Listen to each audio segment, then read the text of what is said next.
Hey, this is Russell, and I work at the video store, the place that we can go to every week when it's movie night. On days like today, when the store is quiet, I get to chat to my friends about the films and the series that we're loving. All right, let's do it. Let's open up the shop. Did you see that thing yesterday on the TV? It was ready, yet to say.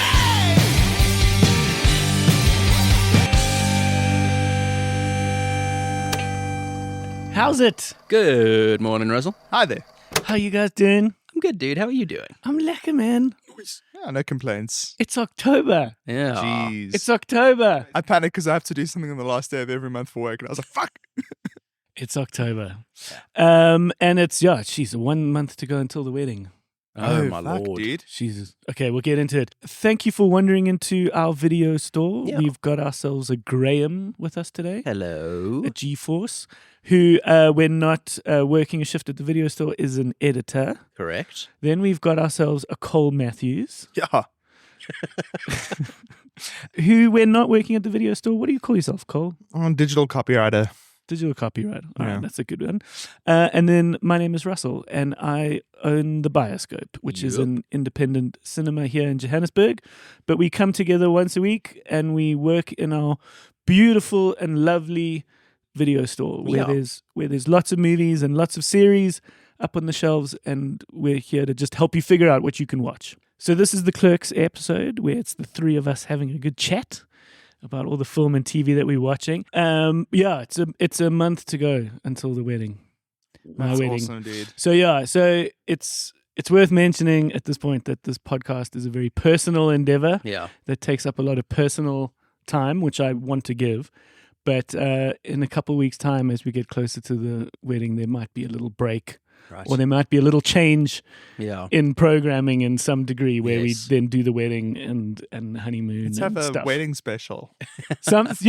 Maybe something wedding related building up, but then in the weeks of the sort of wedding and the honeymoon, Yeah. I think we'll figure it out. But Yeah, we'll put yeah, out yeah. some We kind can- of sort of filler episode of some I'm sort. sure the or- boys can manage the store while the boss is away. That could also happen. Yeah. That could also definitely happen.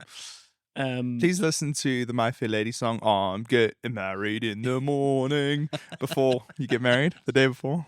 Okay, send it to me. Okay, cool. We've had some good films this week. Mm. I went to a special screening of Lee, Nice. which is the new Kate Winslet Yes. biopic, Mhm. which is in cinemas now. So I want to talk about that. Cool. What other movies you guys watched? Transformers. We saw Transformers yesterday. Transformers 1. Yeah. Yeah. Then there's lots of TV. There's a lot There's of a stuff ton to of talk TV. about today. Yeah, I binged watched Nobody Wants This, which is the big Netflix Right. show of the week, so to speak. Cole, you've watched a lot. Yeah, I've watched the season 2 of Ryan Murphy's Monsters series Okay. and the Will and Harper documentary, which I'm Cool. excited to talk about. Okay, yeah, the Monsters one. This is about the two twins that kill their parents. Not twins. I think they're just Are brothers. they just brothers? yeah. Okay. Yeah. All right. There is lots to talk about. Yes. All right. But before that, we're going to do a quick round of Hey, did you guys see? Yeah. I'll kick it off. Nice. Hey, did you guys see that Cat Person is now on Showmax? Okay. We spoke about it at length many months ago when it was in cinemas. Yes. Shout out to Christina, who was a part of Yes. our team Yeah. for a moment. And I went on a little movie date with her, and we both loved it. It's a cute little indie. It's really about the nuance of dating and power dynamics and weird dudes and toxic relationships and moments that have perhaps gone too far. But it's funny and it's cool and it's gonna get lost. It'll be deep within your Showmax algorithm. So Yes. if you're looking for something a little different, highly recommend Cat Person. Cool. Hey, did you guys see the trailer for Sinners? No, what is that? This is the new Ryan Coogler film. Okay. So Ryan Coogler's the guy who did Creed. He did Black Panther. Okay. This is a movie with Michael B. Jordan playing twins, Okay. and it's a period horror movie. So it looks like it's set in like the 50s, maybe. maybe 40s. Okay. And it's about the twins that Michael B. Jordan plays returning to their hometown and finding something horrible is happening. The nature of the horror is unclear in the trailer. Okay. But it looks something. scary. Yeah, it looks pretty cool. Oh, nice. It actually looks really good. Okay. And Michael B. Jordan is just like, that dude's a powerhouse, man. He is. No, He's just got like that screen presence. Like, Yeah. he just like domates the screen really jawline. effectively. It's his eyes. He's a Yeah. handsome man. Yeah. Yeah. Okay. Hey, did you guys see that Megalopolis, Francis Ford Coppola's magnum opus, Yeah. or professed magnum opus, self-professed, Yes. had a worse opening weekend than Borderlands. Oh, Jesus. And domestically, it opened to $4 million. That's worse than Cats. Is that worse than Cats? I think that's worse than Cats. Because Borderlands was worse than Cats. Yeah. And if this is worse than... I think Cats had a 10 million opening weekend. Shit. So poor Francis, Yo. sorry, Mr. Coppola. So, bets as security, like in order to self-finance this film on a budget of $150 million, I think. Something like that. He put up $100 million of his wineries. His Yeah. own money, security. Yes. went into this. Yeah.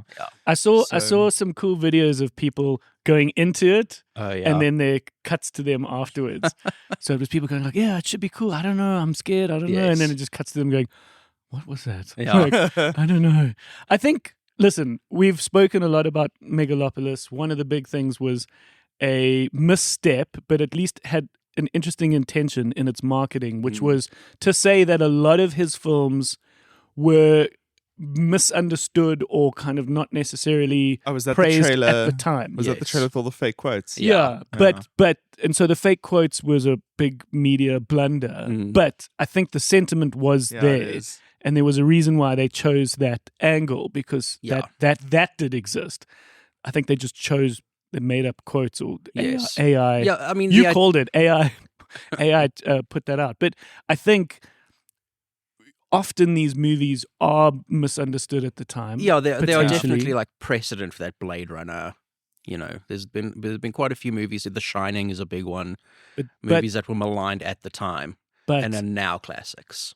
but yeah, let's see. Yes. It's all about what rewards you, I Yeah. think is one of the big Yes. sort of Exactly. clinches. That if it's just a drag through the mud, no one's going to then eventually start loving the drag through the mud. Yes. If it's just a wild, bonkers, crazy ride that is in some ways enjoyable, Yeah. then it stands a chance of garnering something. Or, Yeah.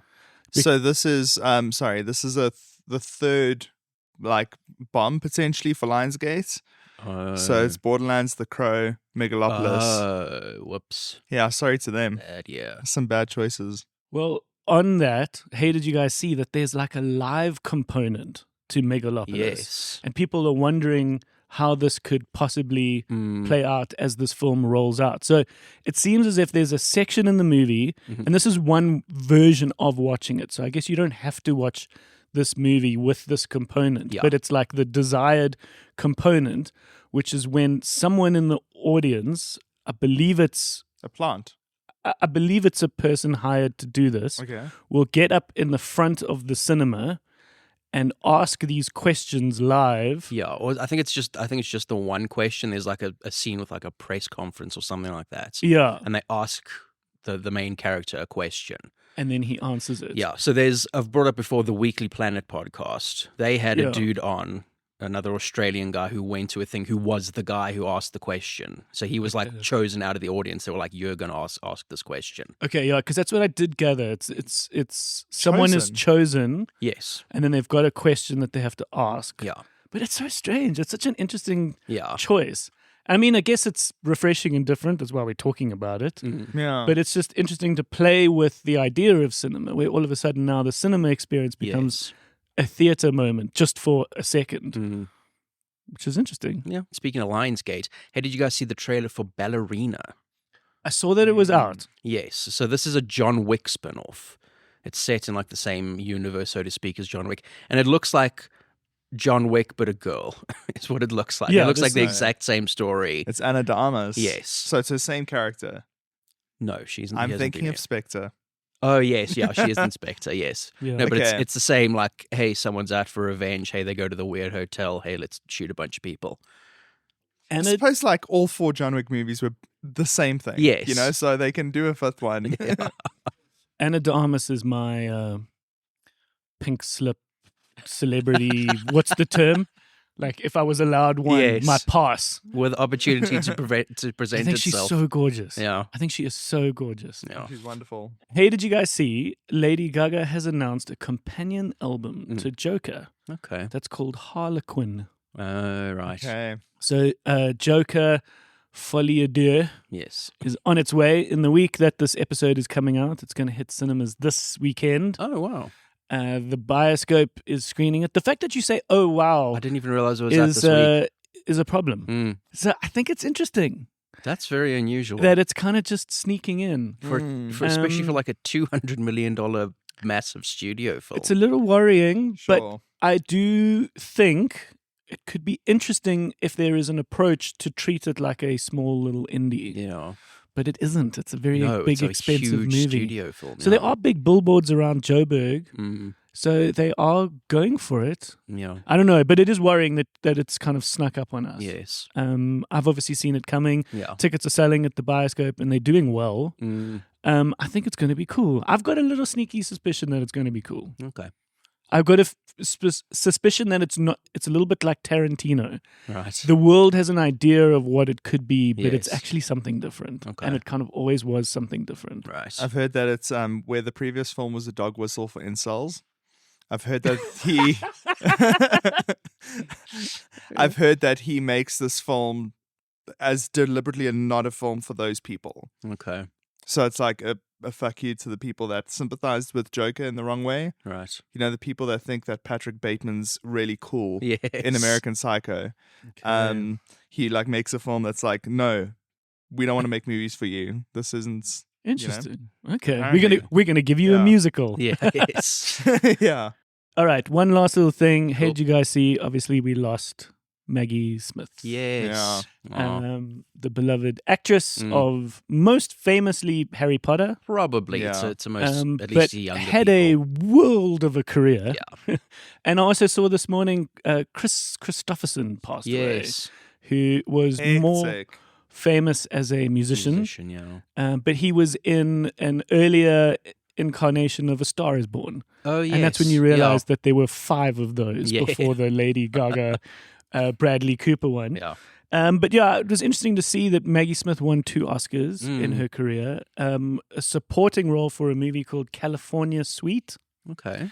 and Best Lead for a movie called The Prime of Miss Jean Brodie. Right. And I just find it interesting that there's just so many movies that get made. Yeah. So many, eh? And how like there could be this, this big movie that someone wins this Oscar for, Yeah.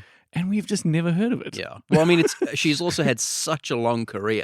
No, sure, She but probably won them decades ago. I don't No, even know what years they were. 78 Okay.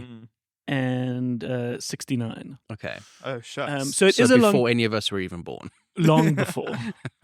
But it's just, I just find it interesting how it's just some films just disappear. Yeah.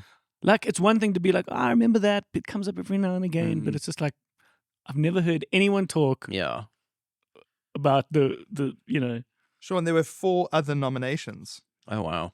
That was Yeah, she's nuts. been nominated a lot. But I saw a interview with Graham Norton that she did, Oh, where she was yes. talking about how she only really felt the effects of fame when Downton Abbey happened. She Oh, said right. with Harry Potter, it wasn't really there. She could still go to places, Okay. and people wouldn't really bother her or recognize her too Yes. much. Mm. But it was Downton Abbey that's like made Okay. England unbearable for I her. suppose it was her first hit in the age of social media, Yeah. you know.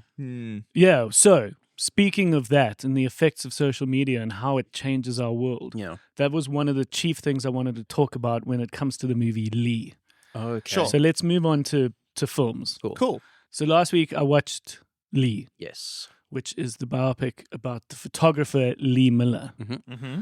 Now we're talking, this is all set around World War II, and it tells the story of this incredible woman's life where she was first a model, Okay. then she became a photographer, and this is in the era of the 40s where they're sitting around these picnics in France. Some of them are topless. It was glorious to sort of have this Right. kind of beautiful, French countryside frolic. Yes. Talking about him being Hitler. Yes. Like, I can't see him being a problem, and I think it's going to disappear and everything.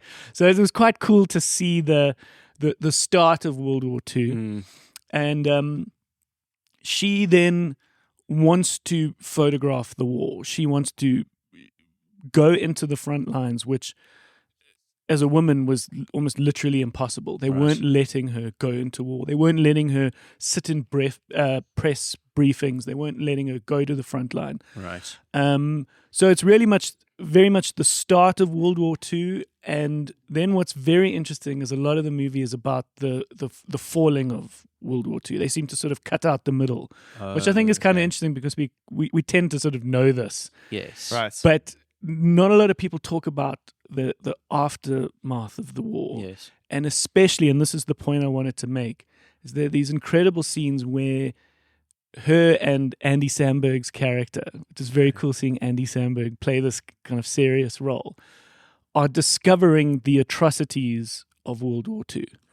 And you realize in that moment that we live in this age of like immediate information. Like when Maggie Smith passed away, 5 outlets on Instagram immediately had posted the fact that she'd passed away.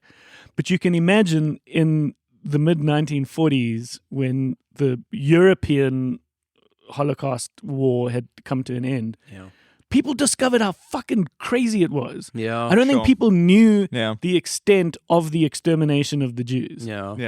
And you also discover that a lot of media outlets, were at the end of the war, they wanted to celebrate. They didn't want to show pictures of these piles of dead Jews. Right. Or like mass graves. And also, like, you can imagine it took a long time to like get those get those photos processed, sent to other outlets, and who's going to publish them. And so there's America kind of just wants to focus on, hey, we beat Hitler. We saved the world. It was interesting, and it immediately made me think about something like the Ukraine war, which I remember being labeled, this is the first TikTok war.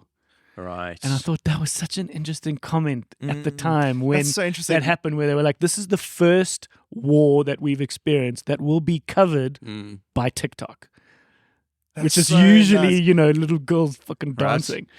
So like here it is, like really giving us this immediate, incredible coverage. Wow. By the citizens on the ground. Yeah. Like Before flipping it was, live videos. but by the everyman on the street, as opposed to just the media outlets that only wanted you to see certain propaganda. Yeah, it's like, I don't know if you saw B-Sun, who's basically been a journalist on the ground, like a self-made journalist in Gaza. Okay. And she partnered with A24 to be called, I think it's called My Name is B-Sun and I'm Still Here. Okay. And she won the Emmy for best news coverage short form. Oh, okay. Yeah. So it's like TikTok videos are Yes. becoming a valid form of news reporting, which is like wild. So That it's is like interesting, yeah. it's like the way we think about the Vietnam War, the way we're taught is that the major factor that played a role in America like rallying against the war was television, right? So it was the first televised war. Yeah. And then now you have this further evolution where it's more immediate than that. Totally.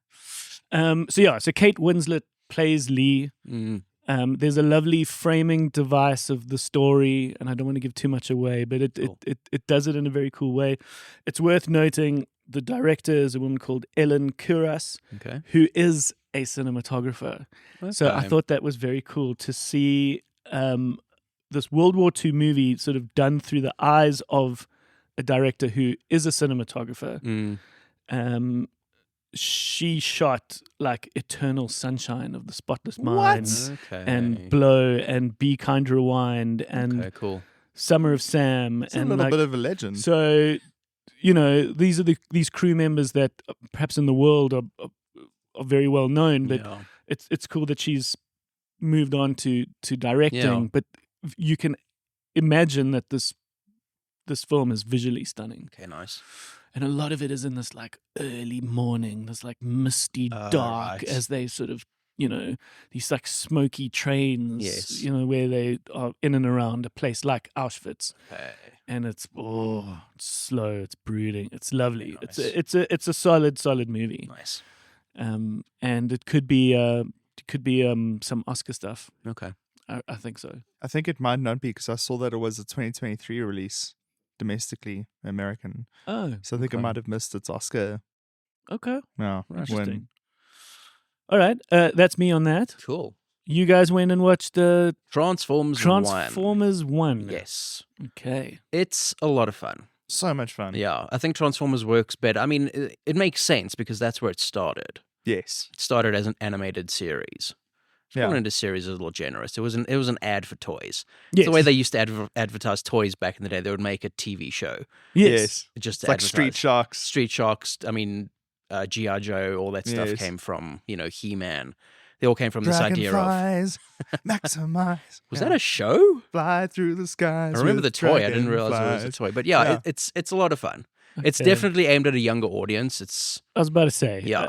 How is it for Okies in their 30s? I said to Graham at the end of that movie that if I was 7, yes. I would be rabid. Okay. It That's is. It feels like those kids movies that came out when you were a kid, Yes. and you were just like obsessed, and you wouldn't Exactly. stop thinking about it, Yeah. and you want to go watch it 50 million times. I think if you're someone who has kids and you were a fan of Transformers, this is like the perfect way to introduce your kids to Transformers. Yes. Because the Michael Bay films are like too violent and too lascivious for kids. Yes. Exactly. What This was is like that nice word you used? Lascivious. lascivious. Oh, what does that mean? Lascivious means like, I suppose, carrying very strong. Think of the shots where Megan Fox is like bent over a motorbike repairing it, and we Think don't of go any from, shot of Megan Fox. That is, yeah, that's it's not far. It's not too deep filed. It's right there. I can see it. Yeah. Carry on. Yeah, that's Yeah, that exactly. sort of Like when thing. you think of Transformers, why are you thinking of Megan Fox's ass? Yes. You know, that's the problem with the live action Oh, films so in a nutshell. lascivious has got a sexual nature to it. Oh yes, yeah, Okay, Yeah. got it. yeah. Okay. And the story, I think, for me, was far more solid. And I think it's like a little movie. It was far more well packaged in terms of its plot and its characters than any of the live action movies. It just feels like it's also, which is a weird thing to say, not as much, but when I watched Star Wars Clone Wars, I was like, okay.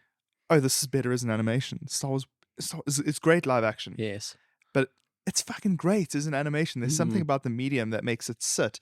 And I was Yeah. like kind of excited for Transformers for the first time in my life. But It's it's full it's feeling. computer generated. Yeah, it's Yeah, all yeah. CG. Yeah. CG to the point where, like, in theory, it's very similar to the way that those characters were portrayed in the live action. I just- wouldn't say so. No, they're designed simplified. very, much more It more did. simplified. Okay, so this is what I was going to say: is that it did seem very simplified to the point where, in my ignorant perception, I was like, "This looks a bit cheap."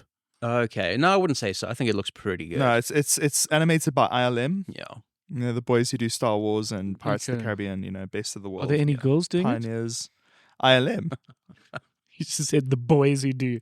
Oh, sorry. But yeah, I think one of the reasons I just love calling you out on that I was because just like, you're the most liberal. correct in that Yes. in that You're so phrasing, and fucking I know it comes from a funny. I'm just making jokes.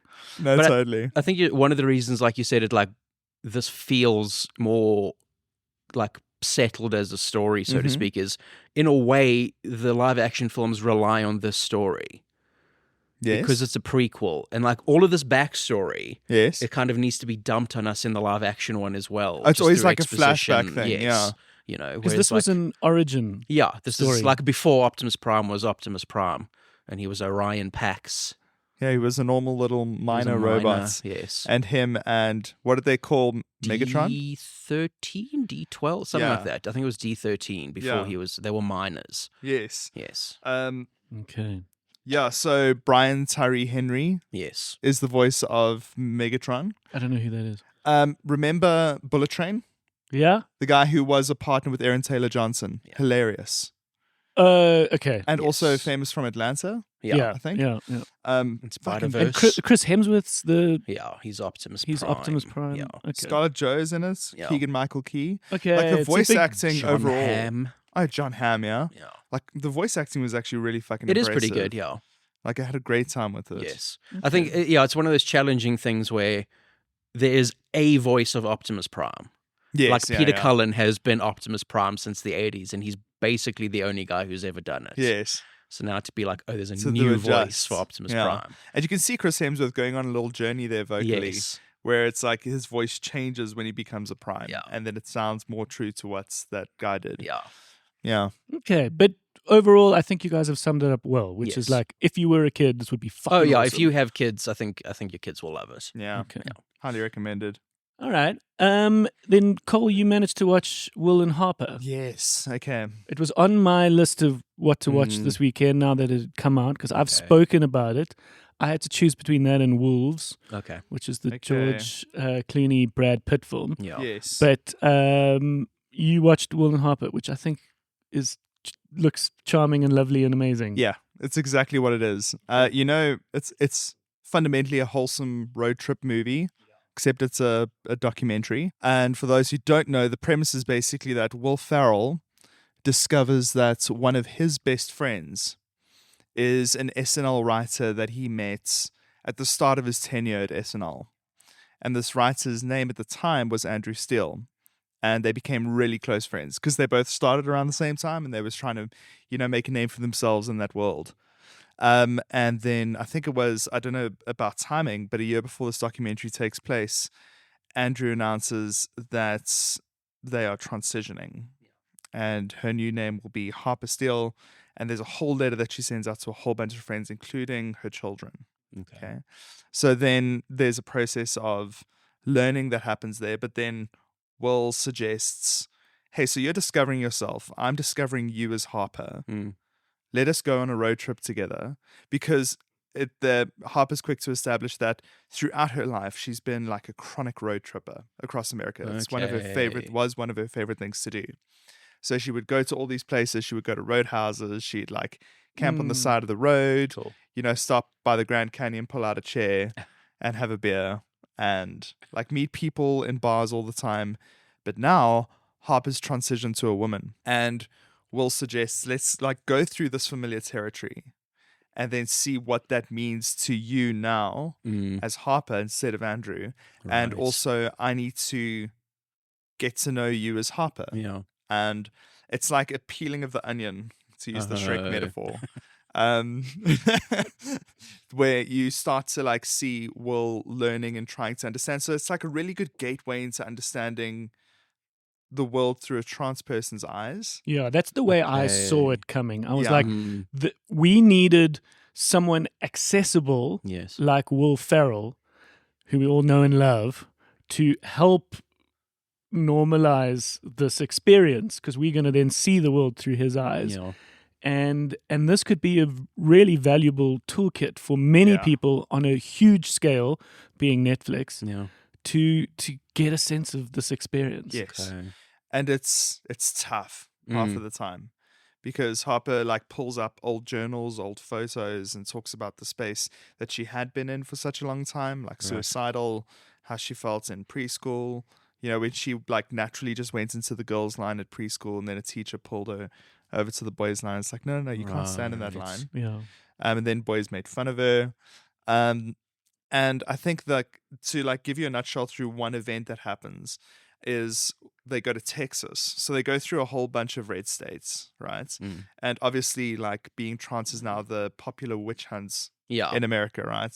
There's always been like a flavor of the season for like what minority group you're going to hate, Yes. and now it's trans people. And they go to a Texas roadhouse and they see a sign on the side of the road that says you can have like a 76-pound steak. I can't remember what it was, but this giant steak, and you have to finish it in an hour. You get it for free. Right. So Will packed his Sherlock Holmes outfit from the film he did with John C. Reilly. I remember that movie. And he's like, I want to do this. I want to do this and it's really interesting in this like roadhouse or restaurants. There's like a dais, a raised platform, Yeah. where there's a table and there's a clock above it. And then Will Classic sits America, down with Harper. Okay. And the whole time Will's like, this is my friend Harper. And the guy says, how should I introduce you to the restaurant? He's like, Mr. Sherlock Holmes from England and Miss Harper Steele. The guy announces, Mr. Sherlock Holmes from England and Harper Steele. Miss Harper still. There's like this effort to try and, which makes sense, which can be forgiving for. But then what you see is that in this like very focused and isolated space, suddenly all the attention's on Harper through Will. Right. In a red flag state. So it's kind of like, and then they show the aftermath of it on social media. Okay. Where you see the tweets and the words. And then Will just like completely breaks down because he realized he exposed Harper through his celebrity. And it's to all the hate. Yeah. And I think there was one tweet that called him like a neo-Nazi pedophile or something. And he's like, cool. You know, so it's like you get exposed to all of that as well. I think people need to also, just you touched on it a bit earlier. People need to see that experience and feel that experience for that one individual. Yes. And understand it, because that's what the whole point of our society changing to accommodate and help these people. It's to help that single individual. Yes. And yes, you've used a great word over the years with the video store where we talk about like the birthing pains of this. Yes. Where someone else might feel how this is a problem and infringing on them because they're just normal. But it's like there's individuals that are having a really tough time. Yeah. And the world just needs the toolkit and the understanding to understand that person. So it's exactly. Like the more unisex bathrooms that exist in the world, the better. So we're changing for the better. It doesn't fucking affect you. It doesn't affect you, but it helps you. Exactly. Yes. Because I'll never forget having my mind blown from a lecturer at Wits who was like, I struggle with gender because I'm in a body that is ambiguous. It's female, but it looks male. So I don't see gender as clearly because it's really weird and fluid for me. Because if I go into a girl's bathroom, they could beat me up because they think I'm a guy. Yes. And I can't go into a guy's bathroom because they could think I'm a female. Yes. So it's like life is weird for me. And you're like, oh God, like I fucking get it. Yeah. You know, and Exactly. it's like, hey, let's just have unisex bathrooms. It's like, fuck, that solves that. Yeah, And exactly. then we can just move on. Yes. Do you know what I mean? Then it's like we don't have to keep talking about it. Yeah. Just help them understand, you know, have everyone sort of get the way this works. Yeah. Yeah, exactly. It's like appealing the fact that, hey, nothing new has happened in terms of these people existing. They've always been there. Yeah. You know, but now our society hasn't ever acknowledged that before. Because every now and again, those individuals might have committed suicide. Yeah. And it's like, let's just stop that from happening. Yeah. Let's just like give them an okay life where it's like someone could recognize, oh, you're very much a dude, but you've got long hair and you want to be a woman. Cool. I'll call you whatever the fuck you want. Yeah, Let's just get on with life. And it's really cool as well to You're think not weird. about. It's not odd. Yeah. Let's just get on with it. And the thing there is it's really interesting to see Will and a person he's had a relationship with for 30 years, Yeah. Right. whatever. Yeah. Trying Like, to kind of undo it. Yeah, but just immediately going, Harper, she, her, Harper, she, Yeah. her. Like, Yeah. and it's like, oh, that isn't hard. That isn't Yeah. hard to do. It's Yeah. like it happens all the time in school. Remember when your teacher got married and you had to change her surname? Yeah. Yes. No, we can do this. And also just to be honest and fun about it as well. Like we don't have to be, you know, so stringent and militant. Like there's a Yeah. great part that's in the trailer where he goes like, have you become a shitter driver since becoming a woman? And it's like, fuck off. that's cool. We need that. Yeah, Let's just exactly. break the ice of it Yeah. and let's just have fun.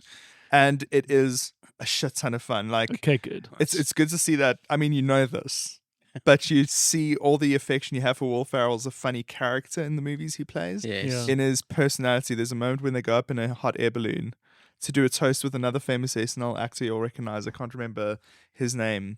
But then Will's like, shh, shh, you hear the dogs barking, and like miles below there are dogs barking. Mm. And then he shouts off the side of the balloon, hey, shut up, put your dogs away. The neighborhood's sick of your dogs.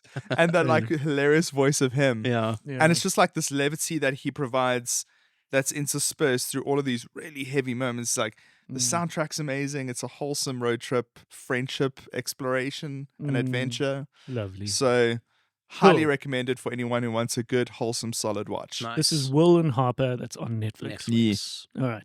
Should we get on to TV shows? Do it. Okay. Where are we with what we're watching? I'm watching as it's releasing Rings of Power, Agatha All Along, and finished watching Monsters Season 2. Okay. I am wading joyfully through Only Murders in the Building Okay. over on Disney Plus, which is just getting more and more like on par with all the other seasons. Nice. It's so great. Nearly done with what's it called? Monkey Man. Fuck. Okay. No, not Monkey Man. Bad Monkey. Okay. Bad Monkey on Apple TV Plus. Cool. And still going through Chaos, which is on Netflix, which is the Greek Okay. one. But Okay. I smashed in a good single binge. Nobody Wants This. I have which no is idea what on- this is. Okay, Never heard of that. let me talk about that quick, because then we Yes. can then get into the Wait, updates. what's Graham watching? Are you watching any series? Oh, I watched Twilight of the Gods. Okay. Okay, Also a Netflix show. We can get onto that. okay. We a must bit. also start watching Penguin on Showmax. We Is it on should. Showmax? Yeah. Oh, Yeah, yeah, Nice. yeah. Yeah. Okay, Russ. Okay, so Nobody Wants This is a real hamburger of a TV show, like easy to just consume. Lovely. It's effectively a romantic comedy. It's Kristen Bell, who we Oh. all know from Veronica Mars Yeah. and The Good Place, and we got Adam Brody, who we all Ooh. know from OC and a Yeah. bunch of other things. The basic premise is that it's this fun story of a romance. She is a host of a podcast, which can get a little scandalous. It's themed around sex and relationships and breaking the sort of stigma of, what we don't want to talk about. And he is a rabbi. Okay. Like a young, cool, handsome rabbi Yes. who's on the cusp of becoming like the head rabbi of the temple. Okay. She's obviously not Jewish. Yes. And here comes this relationship, which is just this happy, fun, beautiful, quippy, witty relationship. Right. But of course, the big conflict is the fact that she's not Jewish. Mhm. He would kind of need her to be Jewish As a rabbi. if he wanted to become the head rabbi. Yes. Sure. But also the fact that in that world, everybody knows your business and everybody kind of, you're an example for your tribe, your Yeah. temple people. And she's got this kind of scandalous, sort of outspoken, a bit naughty kind of life.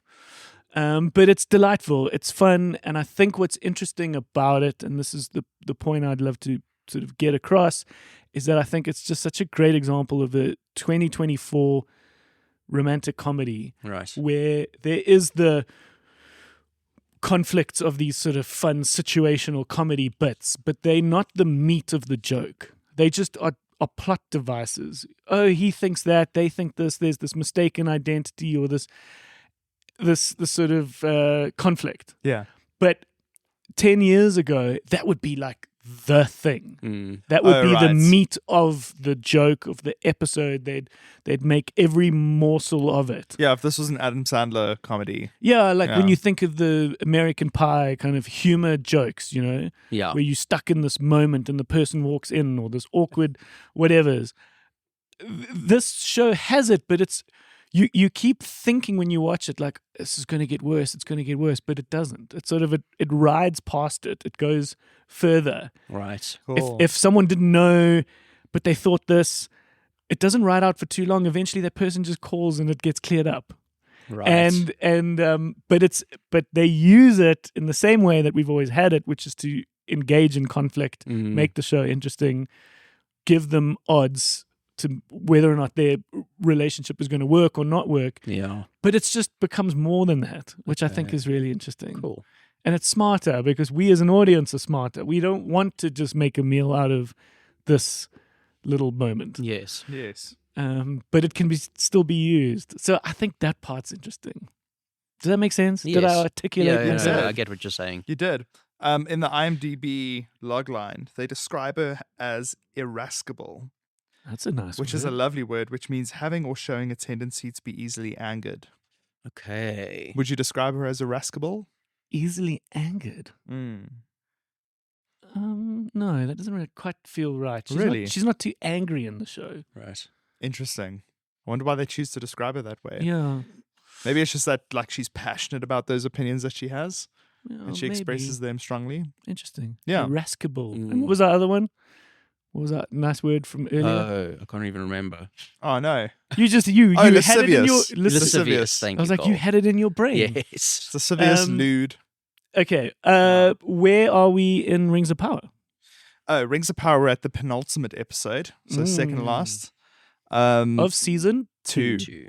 And the pacing and antagonism this season has been absolutely incredible. Right. It's really interesting to see that the engagement dips and slows whenever they go to the Southlands, which have become Mordor, and they deal with the humans there, Right. and also the Harfoots, which is a type of halfling, Yes. and their journeys with the Stranger, who's very obviously Gandalf. People must stop being like, maybe it's Saruman. Like, it's fucking Gandalf. He's learning about the secret fire. It's fucking Gandalf. So it's really like cool to see like how, those stories are not, or those subplots are not working as well as the subplot we come to on this side, where it's Sauron being a gaslighting, manipulative, narcissistic motherfucker. Oh my God. He is such a good antagonist. Really? You'd think that like taking Sauron in the books, who's just meant to be like this embodiment of evil that's not corporeal ever. Yeah. It's like meant to be an Jeez, idea. Look at us with these big words. Yeah, What's you- corporeal? Taking form and shape Yeah. in the world. So it's like a spirit, this thing that you can't see. Okay. Yeah, so in the books that never happens, right? Sauron's this idea. It's like, Wait, so people, when the stranger came, yeah. and in the early episodes of season 1, was that the sort of the person that sort of landed in that sort of asteroid? Yes. Okay, so people aren't sure whether it's Gandalf or Sauron. No, like everyone, he was the, what's the word for a distraction? Like to send your attention off in the wrong direction. Oh, like almost like a MacGuffin of sorts. no. Or like a, It's like a red misdirection. Okay. Okay. Yeah. It's like that was what the stranger was meant to be. Okay. But then at the end of that season, Halbrand, the human that was with Galadriel, revealed himself to be Sauron. So we know that he's Sauron. This guy, and also at the end of that season, he's called an Astari, which is one of the wizards. But the person that you say is definitely Gandalf, what do other people think he is? They think he's like one of the blue wizards, or they think he's, because there are 5 Astari in Middle Earth. He might be Saruman, he might be Radagast the Brown. Saruman. I was getting confused between Saruman and Sauron. Yeah, let's call him Sauron, like they do in the Yes, show. Sauron. Yeah, everyone's pissed off with how much they roll their eyes on this, which is really funny. It'll make But very good Afrikaans essentially, people. what's great about this season is that when you watch the films, and I suppose if you get into the lore, which not a lot of people will do, you just hear about the 3 rings for elves, 7 for dwarves, 9 for men. Yes. And then Sauron made the 1 ring to rule them all, and you're like, how the fuck did that work? Like, were they just like, oh, pretty ring, and then they were just like, thanks Sauron, yeah, come in, like take our jewels, whatever, you know. And it gets into like physically how his spirit is put into the rings and how he manipulates this elven smith Celebrimbor to making these controlling rings that possess people very much in the same way that the ring does in the film. Right. And it's all about the illusions, his trickery, how he deceives people, how he gaslights them into thinking certain things, like he's here to help. You know, Celebrimbor's not good enough because he's not making the rings for him fast enough. And at the same time, we had the battle episode now, where this elven, like, I suppose, like leader of orcs from the Mordor side of the world is an elf. New character named Adar. Okay. Who murders Sauron at the start of the season, like a couple thousand years ago, whatever. And this guy is now like, I'm going to fucking kill Sauron because he's back. I thought I killed this motherfucker. Right. So he brings up this army to Eregion, where Celebrimbor lives. And at the same time, what you have going on in Moria, the Dwarven Kingdom, is that the King Durin has one of the 7 dwarven rings. Okay. And he's just like Mithril. I'm going to mine. I'm going to get all this money. I'm going to control all the, like, get bounties from the rest of the other dwarven kingdoms. And then you're like, oh, fuck, the Balrog was in the trailer. Moria's going to get fucked up by the Balrog, dude. We're going to see that. Right. And the whole thing with this episode with the battle is now you have the elves who need the dwarves to come and support them to fight these orcs. They can't show up because Durin's having his own little fucking battle. But what I'd like to say is that everyone, I've seen quite a few people talking about this. We kind of wish it was on cinema because you see this like Peter Jackson, Lord of the Rings level battle. Yes. happen, and it's like absolutely fucking mind-blowingly good. It is huge. Speaking of Lord of the Rings battles, I'll never forget when I think we were going from the second film to the third film, they had cast members of Lord of the Rings on like TRL, Total Request Live, which was like, the big news show of MTV that happened in Times Square. Like everybody tuned in. The one against the open window. Yeah, against the open window. So if you were in New York, you'd try and see what celebrity you could see that day on TRL. And I'll never forget them saying, and so there are going to be some big battle scenes in this next one. Yeah. And of course, I'm going to blunder the battle names. I don't know them, but I'll never forget one of the cast members going, "Oh yeah, it's going to make the battle of whatever look like two girls fighting in a shower." And I was like, "That's funny. I like that." I love how you've remembered that for like 30 years. Yeah, I got no idea which battle he was referring to and which one he was comparing it to, but I just love that expression. It's going to look like hilarious. two girls fighting in a shower. But yeah, listening to you talk, I mean, it's amazing how in depth you are. It's amazing how much depth to the world there is. It felt like I was listening to someone speak in another language. No, if you like watching it, I very much respect the fact that it's got this meat for you. No, it's there. I think that there's a cool discussion to be had around adaptation and like how we can tell these stories and how they can be changed, even though they didn't get the rights to the books. They only got the rights to the appendices. And how they like use that, they acknowledge it, and they like make new characters and they make the story work. And they would pull it off if they gave a shit. Yes. And they would pull it off if they really were true fans that wanted to honor it. Yeah. Then it would show. I think that's the thing. It's like when you look at what could be a Harry Potter TV show coming out. Yeah. If it's a cash grab, it'll show. Yes. If they really give a shit, it'll show. Okay. Yeah. I thought something that could be interesting now, the complete opposite of a big, meaty, lore, crazy narrative show. I watched a little bit of Love is Blind over the shoulder of my fiance, Leslie. And that, of course, is the dumbest, silliest reality TV show you could possibly choose. But it had me realize something, and I thought this could be an interesting thing to chat about for a moment.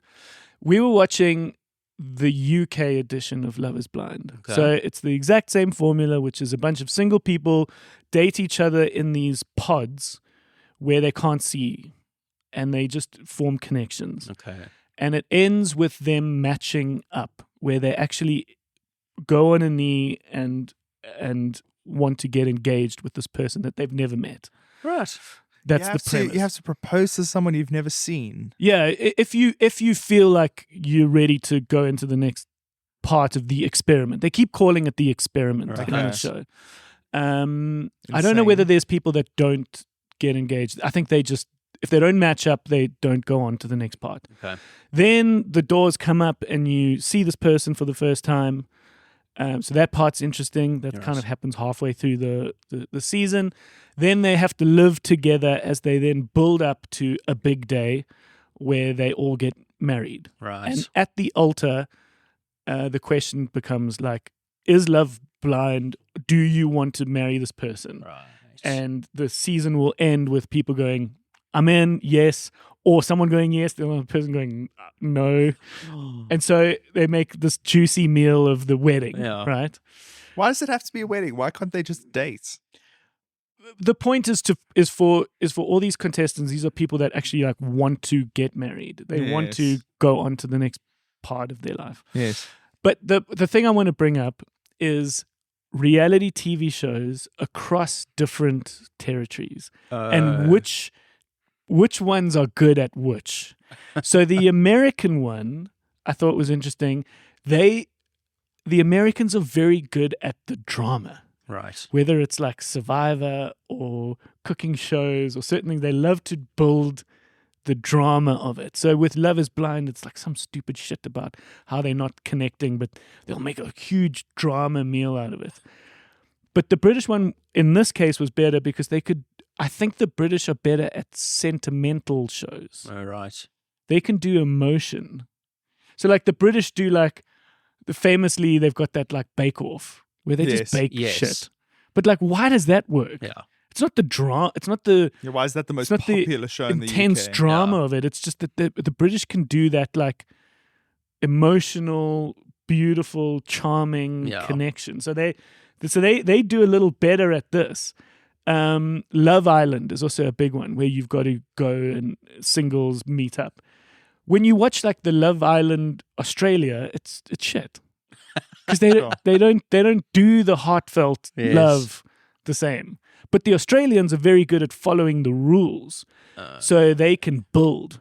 So that's why like The Block is really good for me in Australia. That's why I like MasterChef is really good because it's all about like perfection. There was a Grand and like Designs, being the best. Grand Design show set in Australia, and that was a really fucking good season. Okay. And like one of the more famous reality shows to come out of Australia is the security at the airport. Do you know what I mean? Yeah. It's like it's interesting how they can do like the Australians can do a very particular kind of reality show. Yeah. The British are very good at another one. Like Jimmy Fallon and Jimmy Kimmel, like they play like games in those talk shows. Yeah. Yes. Which is so interesting where a Parkinson and then now Graham Norton, they just sit on the couch. Yeah.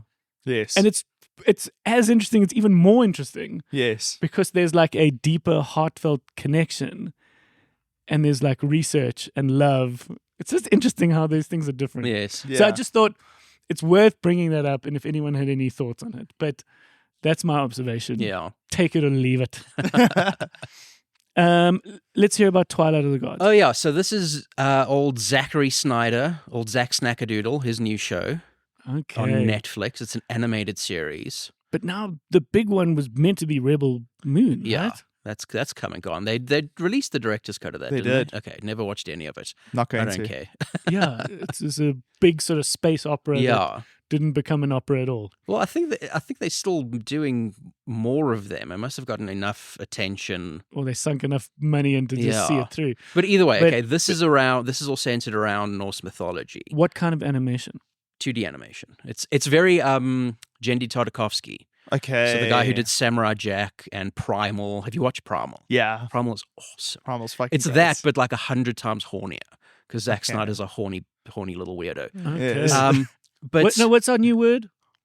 Lascivious. Lascivious. yeah. Is it lascivious? no, it's more just straight up horny than lascivious. Okay. Lascivious might be like showing the thigh. Suggestive. Yeah. As opposed to like.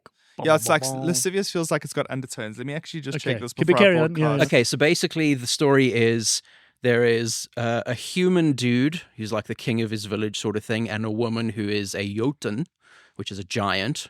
But cool. in Norse mythology, giant doesn't necessarily mean big. They're just like a sort of different race of people. And they're about to get married, so they go back to her village. They go back to Jotunheim. And Thor rocks up. Jotunheim. Jotunheim, it's where the giants are from. Okay. And Thor rocks up and he's like, where's Thor? I mean, not where's Thor. He's like, where's Loki? And they're like, I don't know. Loki's not here. Fuck off. We don't like gods. Get out of here. And he's like, where's Loki? And then he just murders everyone. Just like splatters everyone. Because he's trying to find Loki. And the only two survivors are this woman and the guy's supposed to be her husband. And then it's like, we're going to go kill Thor. And that's the plot. Okay. So the whole plot is gathering an army to go and attack Asgard to kill Yeah. Thor. Which seems frivolous. Because I mean, how do you kill the? well, How do you you kill know, Thor? gods in these mythology aren't necessarily like Untouchable. Yeah. they're not the god that we think of in Western And things. it's based off a game. No. Okay. That's God of War, which I do want to talk about. Okay. Yeah. Also around Norse mythology. But yeah, it's fine. It's not as like it's not the worst Zack Snyder thing ever made. Hectic. It's also not the best. Okay. Yes. But yeah, it's kind of entertaining. The animation's really good.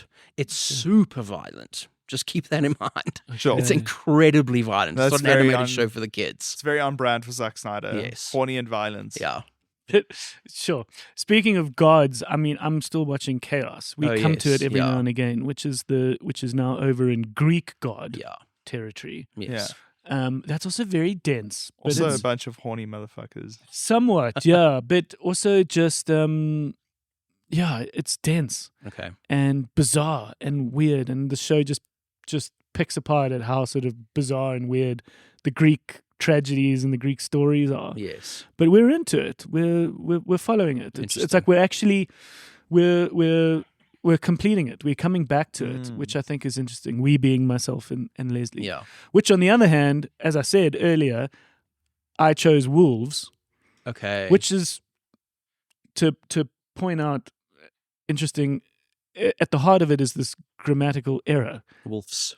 It's wolves, so like Yeah. WOLFS, Yeah. as opposed to wolves, which is VES. Yeah. Yeah. So that's fucking weird. Is there a good reason for that? Well, to be honest, didn't finish the show because it got the movie because it got a little bit late last night. There was about 30-40 minutes to go. I do plan on finishing it, but there wasn't this desire to finish it. There wasn't this like, oh my God, can't believe it's fucking midnight. Yes. Someone said, interestingly, Netflix said they don't compete with anyone else. They are competing with sleep. Yes. It's like that's true. Yeah. You know, like that's your biggest adversary is people wanting to go to bed. And Yes. last night, bed won. Because Wolves is this big budget movie to some degree, but it's big budget because it's got Brad Pitt and George Clooney together. Yes. George Clooney is a fixer. And I think the word wolves comes from Harvey Keitel's character in Pulp Fiction, Yeah. where he was the wolf, Yes. right? Winston Wolf. And he gets called to fix a situation. So Okay. this prominent politician is this woman in this hotel room, and there's a guy in his underpants who is on the floor. There's a crash, and this oak's on the floor, and he's seemingly dead. Okay. And she calls George Clooney because she says, "I got your number once from someone, and I hear you're the guy to solve problems." And it's that classic, like, I'm the perfect guy. I know all, I know all the questions It's to like a ask. slick and montage of him. Yeah. slick thing. It's a little bit like, it's that fantastical character, like an assassin, We Yes. fucking watch all these movies with Netflix and everything Yes. about, the assassin and the way that they do their job as the assassin. Yeah. That's what made the movie recently, The Hitman, so good. Yes. Is that it shat on and made fun of the very trope of these kinds of characters. Okay. Yes. These people who do this bizarre thing with their life. Yes. So he's a fixer, and he comes in and he's meticulous and he works it all out. And then there's another knock on the door. Right. And this is now good old Bradley Pitt, Right. who says, "I'm also here to fix the problem." And it's revealed that he's hired by the hotel because the hotel now knows that there's a problem. And now the two of them have to work together. So it's a lovely premise. Okay.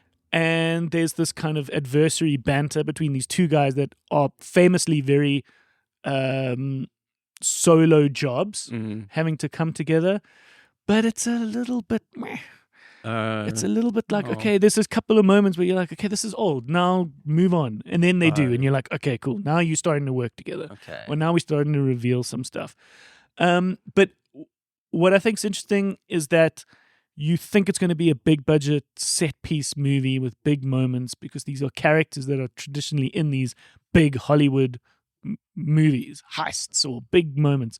But it actually plays out like a smaller little indie Okay. where they a lot of the movie is just them talking to each other Right. in scenes that perhaps go on a bit too long. Okay. So you can do that if your film is very well written. exactly. to have, like, and great there's just a dialogue. couple of moments where I was like, okay, I'm getting a bit tired of this banter. Okay. Or when there was a chase Sure. sequence, I was like, this is going on just a little bit too long. But the guy who made it should know what he's doing because this is the guy behind all this recent Spider-Man movies. Oh, John Watts. Yeah. Okay. So it's not an amateur, Yeah. but I think it's John Watts trying to do something a little different, Right. perhaps a bit indulgent because you got these two big actors that you names, want to yeah. kind of make the most of. Yeah. So it might not be what you expect it to be, and I also haven't finished it, so I can't quite speak on behalf Yeah. of it. But not bad, Okay. but not astounding so far, and didn't keep me awake. Right. Shucks. So yeah. Okay. Anything else to chat about? I want to talk about God of War. Let's do it. Oh, and monsters. Okay. Okay, Yeah. cool. Do you want to do that first since we're talking about TV, and then I'll Sure. I'll transition into video game. I'll be like brief.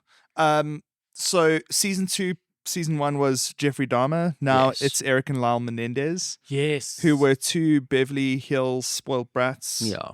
essentially, that murdered their 2 parents with shotguns at point blank range. Right. Point blank range.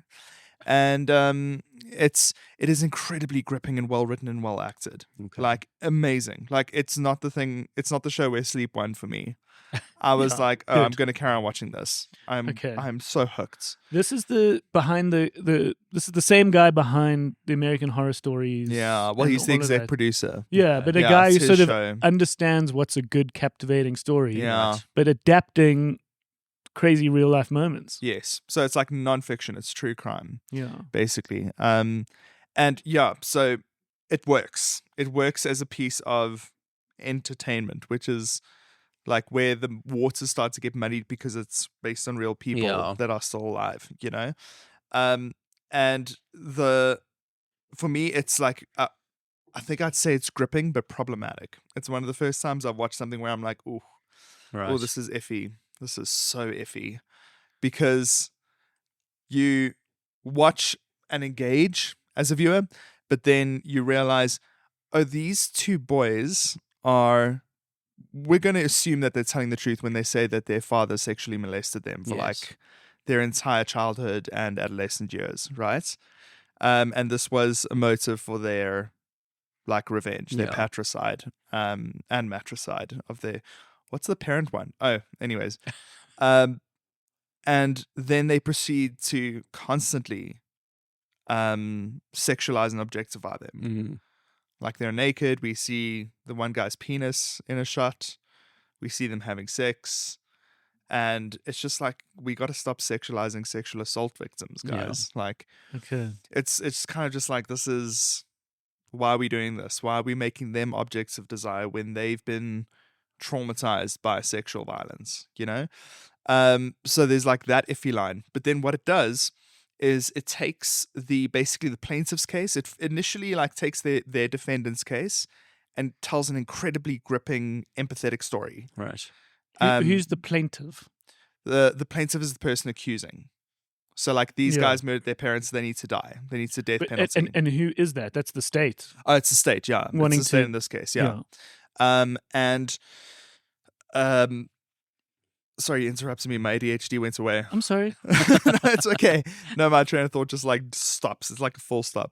But like, essentially what happens is you get this incredibly gripping and empathetic case being told. I mean, like, the 5th episode of the show is one shot where it's him telling his lawyer in the prison about everything. Like my dad used toothbrushes on me with Vaseline when I was 7 and all of this shit. And it's like really violent. And it's just a snail's pace track-in shot from a wide, like 2 shots over her shoulder. And then eventually we're over her shoulder, over the table, and we're on a big close-up on him. Okay. Like over a period of 25 minutes. Every other episode's 50 minutes. This one's 25 Do they minutes. cut to things in Right. between? No. It's like Oh my one God. 25-minute shot. Yes. Oh, Just like Jesus. tracking in on this one monologue. And That's a big swing of a it's decision. huge. And it works. It works. There are moments where you're like, Can't second look away. screen, I want it. But then you continue to engage with it and it's worth it. But that's extreme empathy. You're saying that as a filmmaker, we're taking these guys' side, right? And then all of a sudden, the last 2 episodes, they're like, oh, but. And they go with Nathan Lane's side of the story. Nathan Lane's a Vanity Fair journalist Right. whose daughter was an actress in Poltergeist, and she was brutally murdered, strangled to death. Right. And he's got this thing about murderers getting free, and he hates their lawyer, who's this person that notoriously lets murderers get away. And it happens at the same time as the O.J. Simpson case, and this is like all feeding into it. And then all of a sudden at the end, they're like, oh, Jose Menendez, their father, Yes. was actually a guy who was trying to pull his family back together, and these 2 boys were spoiled brats. And then you're like, hang on a second, are you telling me to feel sorry for a sexual predator right now? So like, what they're trying to do is they're trying to paint the subjective picture where they're like, oh, this might be true, but that might be true. Where is the Yes. truth? They're trying to like do this blurred line thing Yeah.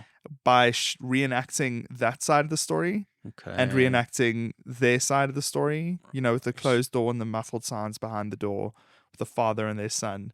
And then you're having this side of the story where you see him being like, I'm going to make this marriage work. I'm going to do my best. Our family's going to get back together. Right. And the same events are played out from two different perspectives. So they're going for a Rashomon thing. Okay. But then at the same time, at the end of it, you're like, hang on a second. This guy's a sexual predator. Yes. Probably. And you're making me feel sorry for him right now. Yeah, weird. Well, that's what you're trying to do. So you're just like, same thing. I couldn't get through Dharma because it was like reenacting extreme violence against gay men. Mm. And I was just like, this feels gross. I don't want to watch it.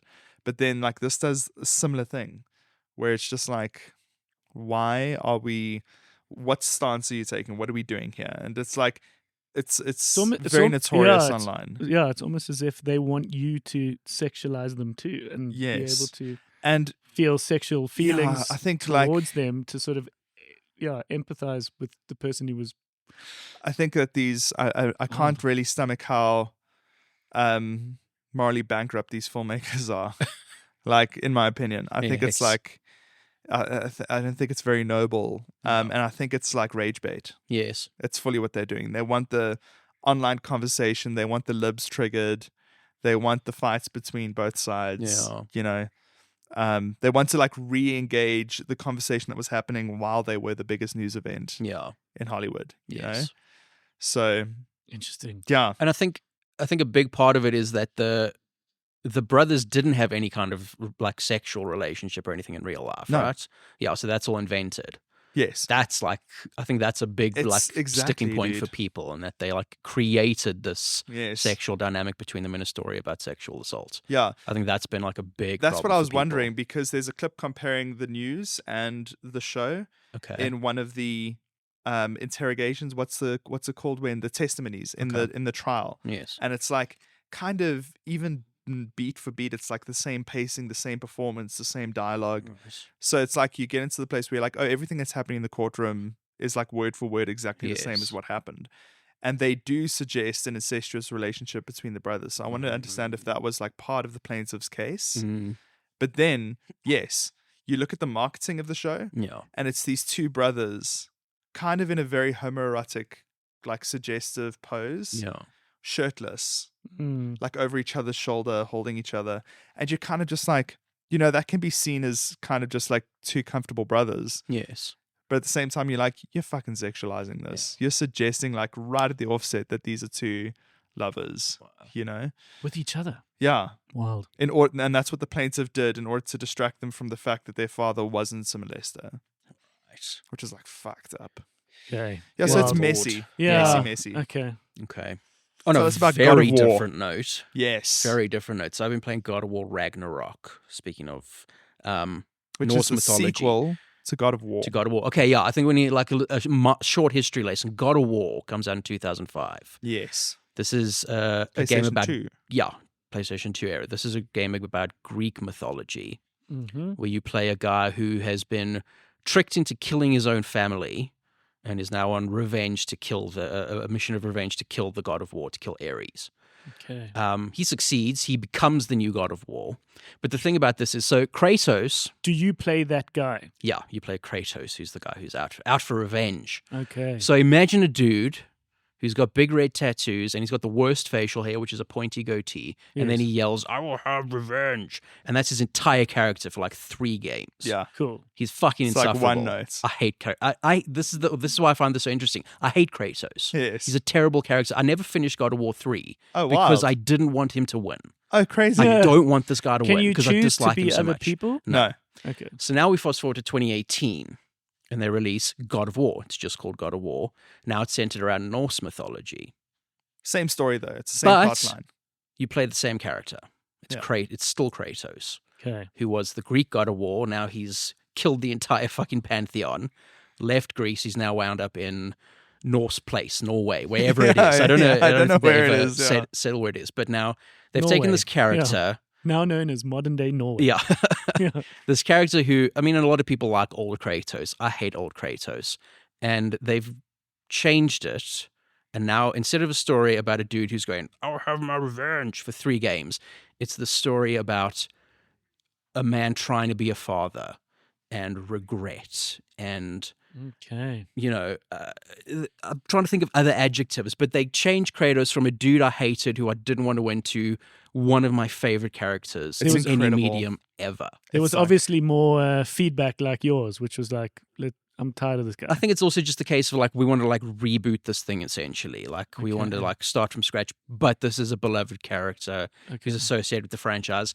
How do we like invigorate this thing in a way that makes it more interesting? You give him a son. You give him a son. And then, the start of the game, essentially the first one, the 2018 game is Kratos' wife has just died. You're building her funeral pyre, and the thing is she has told Kratos, take our son and spread my ashes on the tallest mountain in the realm. In all the realms. Yes. So it becomes, we need to go to that mountain. Oh, no, wait, the tallest mountain is actually in a different realm. Yes. We need to figure out how to get to Jotunheim. Yes. And it's just this, it's an incredible story. It's amazing. I've finished it as well. I've played it multiple times. It is like it's an next level amazing good. story. And then that game ends with like, there's like 3 big like plot bombs at the end of that. It's insane. It was like Fimbulwinter, gripping. which is the endless winter that leads to Ragnarok. Yes. Thor. Yes. And Loki. Yes. That drop with Loki is like, it's fucking what insane. The fuck? And is it the kind of game you sort of wander through the world? You got to do certain things. You got to pick up certain stuff. Yes. It's non-linear. Yes, so it's there is a linear storyline, but you can do whatever you want in whatever order. It's more what they call a Metroidvania, which is it's not strictly open world. It's more like branching. It like branches into different like set levels, basically. Yes. So when you say like I played it multiple times, when you played it the second time, you went down a different route. Yeah, there's like there's a thing these days. There's a thing called New Game Plus with games where you can like keep all the things from your first playthrough, but start the game again from the beginning, and it's more difficult and that sort of thing. But now the game is essentially they're trying to prevent Ragnarok. What is Ragnarok in Norse mythology again? End of the world. It's the end of the world. It's the destruction of all the realms. And also, it's the prophecy where Odin's going to die. Yes, Odin dies. Thor dies. Yeah. So my only reference is Ragnarok the movie. So so Thor Ragnarok. That's when old Kate Blanchett comes down and exactly. starts it. And I think what they did with this is that first God of War game from 2018 doesn't have Thor isn't in it, Odin isn't in it. None of the characters that you like have an association with from Marvel are in it. It's all like the lesser known characters. It's Balder and Magni and Modi, and Freya and all these characters. And then this one, now that they've established their version of this, they can now introduce in Ragnarok their version of Thor and their version of Odin. Yeah, and you're not just imagining and they're Anthony Hopkins. Completely different. Completely different. Who's the actor that plays Odin? I can't remember. You'll recognize him in a second. Like Thor Very is famous this like actor. huge fat dude with this like messy red hair. Yeah. And he's like incredible. Odin's kind of like this like small old man. He's like a little old New York man. It's just like the characterization's great. The thing for me that makes it so compelling is they took Kratos from this dude that I hate to literally one of the most interesting characters in like anything right now. Okay. It's so exciting. No, the extent of gaming world's amazing and it's kind of deep love. So for you, it feels like you're watching like a movie in a sense. You're playing a movie that you get to manipulate. You get to interact with. This is the guy that plays Odin, Richard Schiff. Can you look up Thor? Just look, not the actor, but just like the design of Thor. Yeah. It's such a great design. But now the question is, they've said this is the end of like the Norse like storyline. Yeah. So where does it go next? What What mythology? And a lot of people are saying Egypt, but I'm like, we've seen Egypt done a million times. Yeah. Go to South America, go to like the Mayans or the Aztecs or something like that. Quetzalcoatl. That would be so fucking cool. That'll be amazing, dude. That'd be so cool. Look at this I'd love motherfucker. Look at this chunky piece of man. Yeah. I love him. Yeah. Such a great design. Lovely. But yeah, it's just an exciting. Yeah, gaming now with like the way they tell stories and everything is like so interesting. It's 100% a medium to put alongside films. Yeah, I think it's reaching that point. it's like as cinematic. It's as deep, Yeah. if not deeper.